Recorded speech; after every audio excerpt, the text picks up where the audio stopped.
Welcome everyone to Almost Cancelled. I am Peter, and today I'm going to be talking about Chucky Season 1, Episode 8. It is the season finale, and it's called An Affair to Dismember. Good title, first of all. Full spoilers for the episode, as always. Fun finale. I'll get that out of the way. And there's a couple of nitpicks to be had.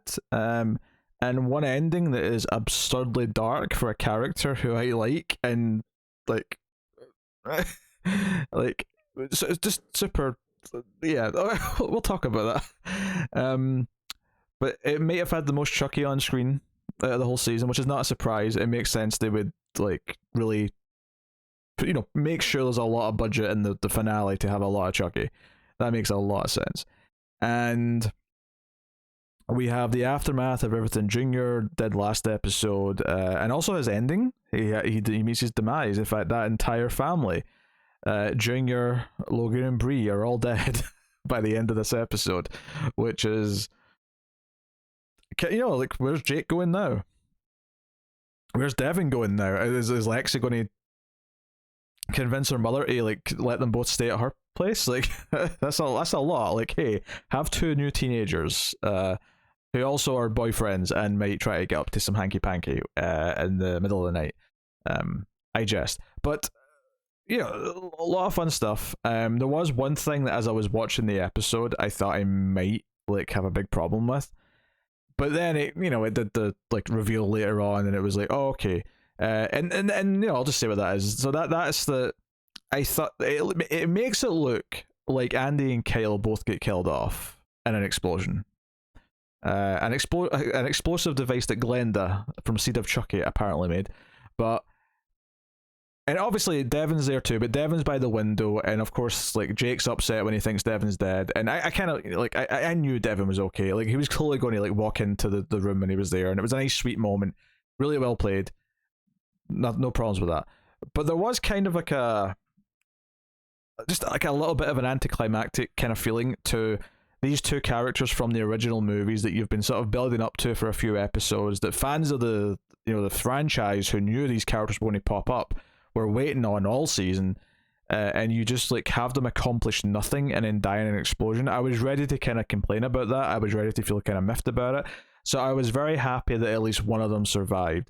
And I hope it is just the one of them. As much as it's maybe a shame for Kyle that she just kind of died without really doing anything. I think it would hurt to like say that explosion didn't actually kill anyone. Like, it would really make that feel really limp. It was already like, Andy's a bit borderline, like, believe Devin was like at the window already. Like, I buy that he just sort of jumped out and then the explosion happened, so he was fine. Andy was, but he was farther away from the door, and maybe that's where the explosion happened, so he, whatever, like, I don't really care, it's not important. But there should be consequences for it, and Kyle's death should stick because of that. And I say that because there's like a mysterious person watching the kids in the cemetery at the end, and the it's like a leather glove in the hand, and it could be Kyle, but I don't think it is, and I'd rather it wasn't.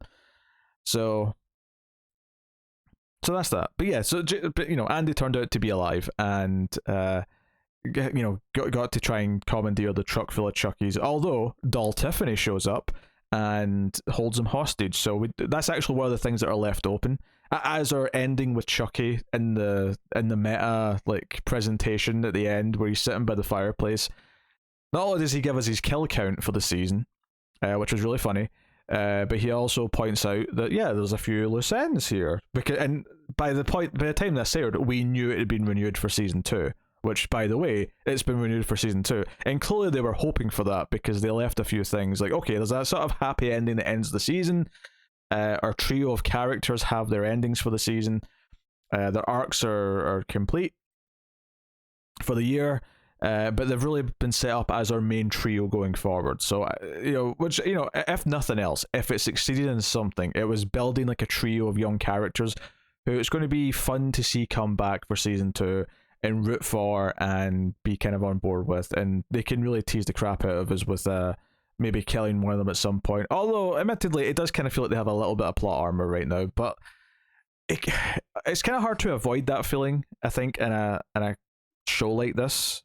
Where you've got a like killer style enemy who's killing people off. Ultimately, there has to be a core group that kind of keep going until you can eventually shock kill one of them. But right now, I wouldn't want any of the three to die, so don't do it. Basically, so yeah, so the episode kind of breaks down into a few key segments. One is like, just Lexi and Jake being drugged by Kyle so they can't go and get hurt. While all of the stuff with Nika, who's still Chucky but pretends to be Nika to almost kill Jennifer Tilly. But then doll Chucky shows up with Junior and says, "Don't do that."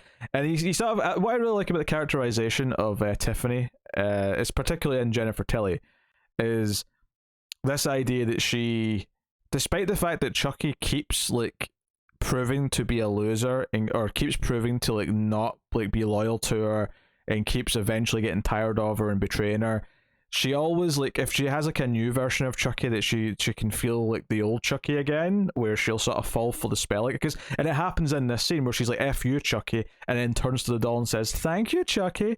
It kind of like just encapsulates like her, other than the murdering, the really crazy part of her personality, that she's just willing to like flip like that, and really interesting stuff. And that said, though, as much as that does tie into the flashback this episode, where we find out that she actually told the police where he was when he was apprehended, or where he was, where he almost got apprehended, but then transferred his soul to the Chucky doll in the original Child's Play. Well, that's a cool detail to learn. I don't think we needed as many flashbacks as we got over the season. Over the last few episodes, it did kind of feel like some of them were just a little bit there. And while this one does reveal something information-wise, I don't know if we need to spend as much time on it every single episode doing all these flashbacks. There's only like a few episodes of the flashbacks that feel like they were really kind of necessary. It's not a big deal. It's a minor quibble, ultimately. And they weren't necessarily not fun at times.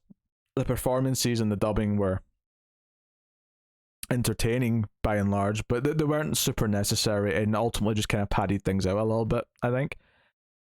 But Junior's witnessing all this, and it's this like weird odd family. They've got their army of Chucky dolls. We find out now definitively that him convincing someone to kill someone, a young person specifically convinced to kill someone, sort of like builds power in the voodoo stuff, and therefore now he's got an army of these Chucky dolls. So much so that the doll that Jake got last episode that was sitting in the kitchen actually got up and tried to kill them. That's when Kyle came storming in. So all of this stuff is just kind of fun, like Chucky like talking to his army of Chuckies and them asking questions like, is there an age limit? No babies, we're not savages. That was really funny stuff, I thought. I sort of glossed over the opening because it's a very extended opening with Andy coming in the house and Junior just kind of showing him around. And honestly, this entire exchange was kind of weird. There's definitely a point, and I suppose you can argue that Junior's not thinking clearly because of what he's just done, and he's got a rush from killing someone because he's not like in shock and he's not like distraught by what he's done, but he is definitely feeling this adrenaline rush, presumably, and he's not like in a calm state, like thinking clearly, perhaps. But there's a moment where Andy keeps sort of like just suggesting, like, "Can I come in? Can I go up and look for the doll? Can I look in the closet?" And it's getting more and more past the line of like acceptability, where no one in their right mind would be okay with this stranger doing any of this. But there's a moment where they go into the bathroom, and he actually puts his arm in the bathwater, and I thought, right, this is the part that's like, it was already kind of over a line anyway, but this was like, if this was like me and some asshole who was here on a very like thin reason to be around stuck his hand in my bathwater, I'm like, you think the doll's in the bathwater? Like, Junior would have every right to just say, "Dude, you're being weird, you're crossing a line, get out." Like that, like he could have really said that like a few times before this point, but the moment he put his hand in the bathwater, felt like, okay, no, this is way past the point of any acceptable believability. But I did love Chucky coming out of the toilet seat he was hiding in there, and then he drops a bunch of references to like how he was killed in previous films, which was a nice little meta wink, wink, nudge, nudge. So I kind of like that. So yeah, it's all building up to this big thing where they're going to they're going to attack people at the Frankenstein screening, this thing they're doing for the town for charity, where a bunch of people in the town come to watch Frankenstein. They're sending these dolls around to all these kids all over the country through this charity. So they're sending a Chucky to every state. They're doing the Chucky Incorporated. So it's Chucky's going franchise, right? There's going to be a Chucky in every city, every big city, every state. But we have the Chucky that Junior keeps back, plus the Chucky that's kind of in charge. No, the Chucky that's in charge isn't there, because the Chucky that was in charge before got decapitated by Jennifer Tilly, very viciously and violently, because he was deciding he wanted to kill Nika, and Jennifer Tilly wasn't having it. She seems to like having Nika around. So that was a very tense, crazy scene, and Junior was just surprisingly kind of laughing at some of this. Like, he thought some of this was hilarious. Like doll Chucky finding out that Nika Chucky's been like swinging both ways, and the awkwardness of that moment. Junior gives a little chuckle to that. The only time he shows any real concern that he might be around complete psychopaths is when they say that they should murder Devon, and then to an extent Nika as well. Like, he's kind of hesitant. And of course, through all this, like, okay, he had a motive. He obviously hated his father. That's been building up all season, but that doesn't necessarily mean that he's like just a murderer who wants to murder like anyone. Like, it doesn't mean he's got a serial killer thirst. Like Chucky's trying to basically stamp into him, and that proves to be a big deal later in the episode. But again, all of this stuff was really fun. Like seeing all these characters interact. I'll never get over Fiona Dourif doing the Chucky voice. It's so good and such a perfect impersonation of her father. And then the theater scene was also a lot of fun. I mean, admittedly, people were dying quite quickly from being stabbed up the ass, but Chucky is just like crawling around under the seat, stabbing people. There's two Chucky dolls at the theater. There's one backstage with Junior, and Lexi ultimately ends up there. And Lexi has to basically talk Junior down and convinces him that he's not a killer, convinces him that he's never going to be who Chucky wants him to be, and Junior dies a hero, kind of redemptively perhaps, by also killing this Chucky doll. And so we get his tragic ending, and all this is playing out while Frankenstein, the original 19 well, actually there may have been an adaptation of it before then, I think, now I'm thinking about it. There may have been a really early one, but 1931 Frankenstein with Boris Karloff. And this is like a really weird nitpick, but and it's not a nitpick of this show per se, it's more of a nitpick of people in general. But I noticed that the Frankenstein movie playing, although interestingly, I don't think there was a couple of shots where it wasn't, but for most of the shots where you could see the movie, it was stretched to widescreen, and it made me really angry. Like, the idea that someone projecting this movie in a theater would butcher it by stretching it out to 16:9. This movie was shot in 1.37:1. That's how it should be displayed. It really annoyed me. Everyone looks stretched and fat. It is awful. But anyway, but that's a lot of fun. I especially enjoyed Lexi's father's death. I thought it was handled really great, where he has like a little moment of reconciliation with the mom. She goes to get popcorn. She comes back and she doesn't realize that he's dead, and it's actually quite disgusting. She holds out the popcorn, and blood comes out of his mouth and lands in the popcorn, and then she takes a handful of it and eats it, and it looks really disgusting in her mouth. And then of course she screams, and then there's just chaos and panic. And I kind of appreciate that at this point Chucky is, because we saw a tease of this earlier in the season. We saw the tease of him, throwing out the head, right, at the school meeting thing.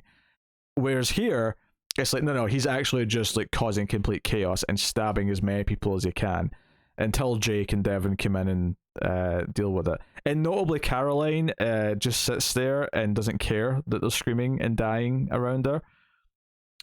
Which, although we've been hinting at her being a little bit of a sociopath all season, so I suppose that's not a big surprise at this point. Perhaps what's more important is the fact that her mother when she realizes her husband is dead, doesn't grab her young daughter to take her with her. She just runs and leaves her there. I'm not saying that's out of character, because we've sort of seen that she's a little bit neglectful or has a bit of a problem with her kids, but interesting to say the least. Maybe some analysis to be had there about her psyche and like her mothering abilities, or her maternal instincts, perhaps, is maybe the specific thing we should maybe question with that. But you know, Jake has a great moment where his arc is complete, where he kills Chucky. He refuses to use the knife, but he strangles them. There's a great joke here where Chucky's like, "How are you strong enough to do that? I've got the power of voodoo in me," and he's like, "I've been doing push-ups." That really made me laugh, and it almost felt like a dig at this, because some of the movies, like, sometimes you're like, why don't they just throw Chucky off? Presumably he's really easy to just throw away, and they often don't. And I think this is them kind of winking at the audience, saying, "Yeah, we know it's a bit silly, but just, you know, he's got like super strength, it's fine." But he squeezes out his eyeballs by just strangling Chucky, and it's really gruesome. It looks really nasty. Really fun practical effect, which is really nice. As was the decapitation earlier of Chucky. Chucky has some good deaths in this episode of himself, as opposed to just the deaths of other people. But Jake's little speech as he's strangling him is like, you know, he's talking about Chucky killing his father, and how that, you know, is angry that he didn't get a chance. And you think, you know, it sounds like he's going to say to kill him himself, but what he actually says is a chance for him to get better, a chance for us to actually be friends again, a chance for him to like improve and learn the error of his ways. And maybe it would never, you know, and I'm sort of adding to this, but you know, the idea that maybe it would never have happened, but the chance was gone forever because you killed him. And it's just this really healthy thing. And I think it's really, like, I wasn't in love with this earlier on, like, as a little joke. There's a moment where when Kyle's explaining that if Chucky kills someone, you can make an army. And Lexi glances over at Jake and he's like, "Oh, would you just let that go?" And it's, you know, it's a reference to him almost, you know, going through with killing her. And I was sort of like, I thought we were past this. Like, you literally called them your family in the last episode. It feels like you're probably over it by now. But I think to give them the benefit of the doubt here, I think the reason why that was there was just to set up this speech that he gives at the end, because he comes full circle and sort of like really adamantly gives the reasons of why he's not a killer, why even though he hated his father a lot of the time, like, you know, he even, I don't know if it's this scene or maybe another scene, but he says something to the effect of, you know, like, he might have not been such a homophobic prick if he actually saw me with someone. Maybe if he met Devin, maybe he would see how happy it made him. Maybe, you know, like, but all of this chance, all of this potential was gone because Chucky killed him. It was a really nice little speech. It gave it a little bit of dramatic meat to the episode that arguably up until that point was lacking a little bit. Like, I think Junior's journey has been well handled in the sense that it feels like it makes sense. It doesn't feel forced or out of nowhere.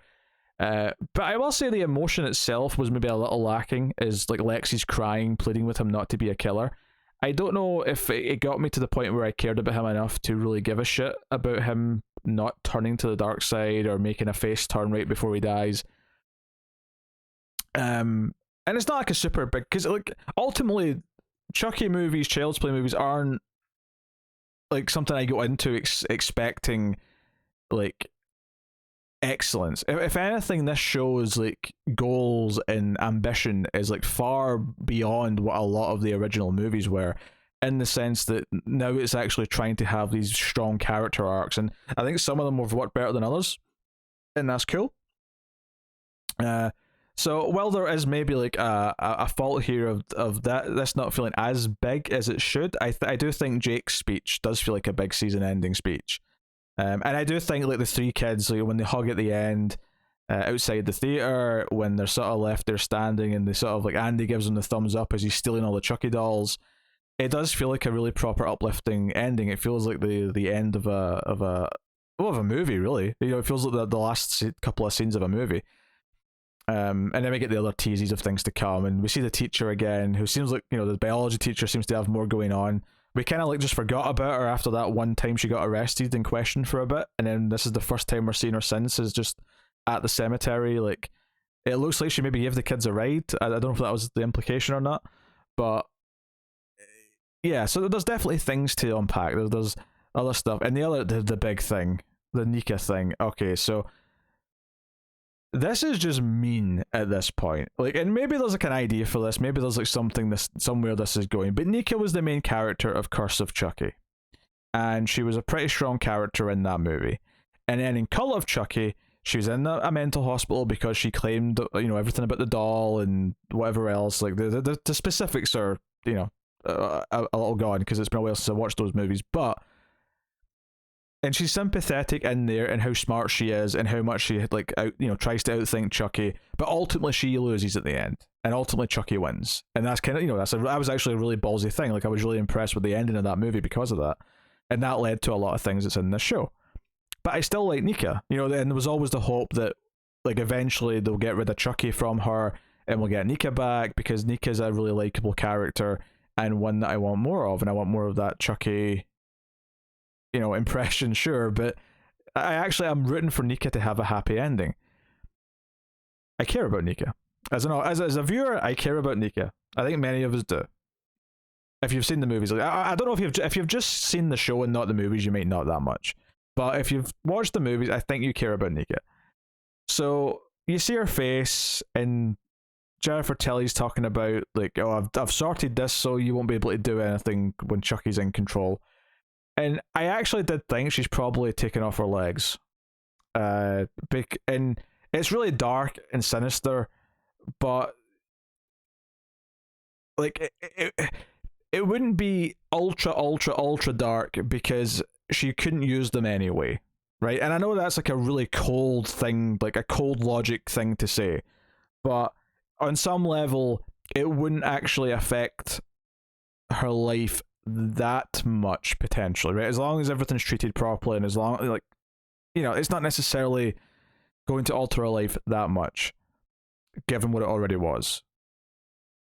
But Jennifer Tilly took off her arms as well. She amputated every limb, and this just feels cruel. And obviously, like, yeah, she's meant to, like, Jennifer Tilly, Tiffany, she's meant to be a psychopath. She's meant to be all these things, but as a viewer, I'm just like, oh my god, this is just like, even if she somehow gets rid of Chucky at some point now, her life is going to be so different to what it was before. She can't get that back now. It just, unless we do something really crazy where we give her like like big doll arms and legs because we're in the Chucky universe and we can do that, or some shit. I don't know.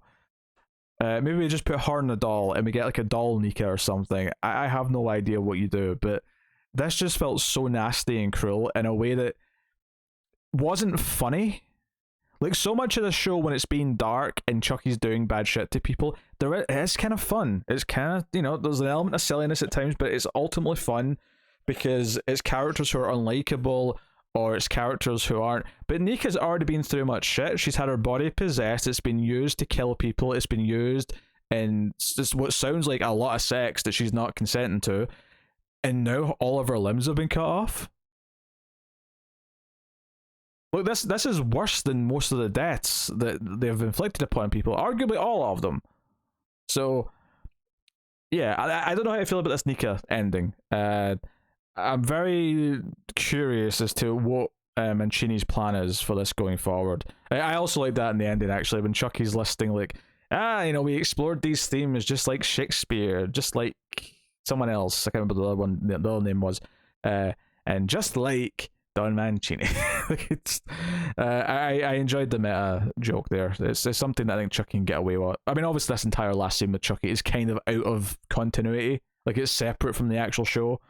But I still really liked it. It was a fun beat. So yeah. Oh, there you go. That's the Chucky finale. It was good. It was a fun time. It had nice elements of chaos. I had a couple of good gory Chucky deaths and a couple of decent human deaths as well to add on to it. Had a lot of the fun that I expect from Chucky. It had a good character arc ending for Jake, and I really like the main trio of characters now, and I'm excited to have them be the leads in the next season. It does feel like we've passed the torch a little bit. There was even a moment where I thought they were going to kill Jennifer Tilly. I thought Jake was going to like run her over in the truck, but he doesn't. And yeah, so we'll see. Um, yeah, so yeah, the Nika thing, like, geez, we'll see where they go with that next season. But there was nothing about that was funny. Like, so much of what Chucky or the other characters in this do to people is kind of funny, in a dark kind of like movie and TV way. Nothing about that was funny. It just made me feel really sad. So, which is the opposite of what I normally feel when I'm watching Chucky. Usually, it's my darker side is like giggling and cackling away at what they're doing. But yeah, so yeah, and obviously, Frankenstein ends when they're just after as they're walking out after killing Chucky. So if you wanted to make any parallels to Frankenstein and defeating your monster that you've been avoiding dealing with and all the rest of it, it's funny because like this is not the first horror story or character to try and use Frankenstein to kind of tie into its main character dealing with the monster.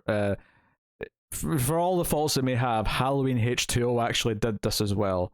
They talk about Frankenstein early on, and then it's they kind of relates to Laurie's struggle with the shape with Michael Myers and her turning back to face him at the end. Although that's not a perfect comparison because like Laurie is truly just an innocent victim in that case, whereas Jake here did almost give in. He was kind of going along with Chucky a little bit and did get tempted by the dark side. So him having this arc and like slaying his monsters, a nice touch. So there you go. That's good stuff. Good Chucky finale. Happy that season 2 is happening, and it should be another fun batch of episodes. It said coming 2022, so it seems that they're confident about hitting probably a similar time frame next year.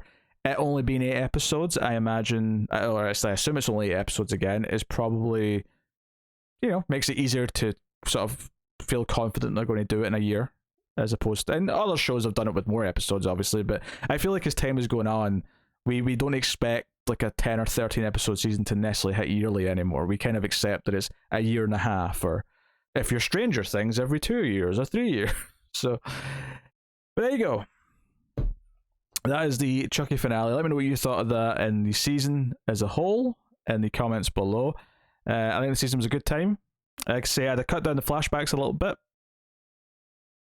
but good time.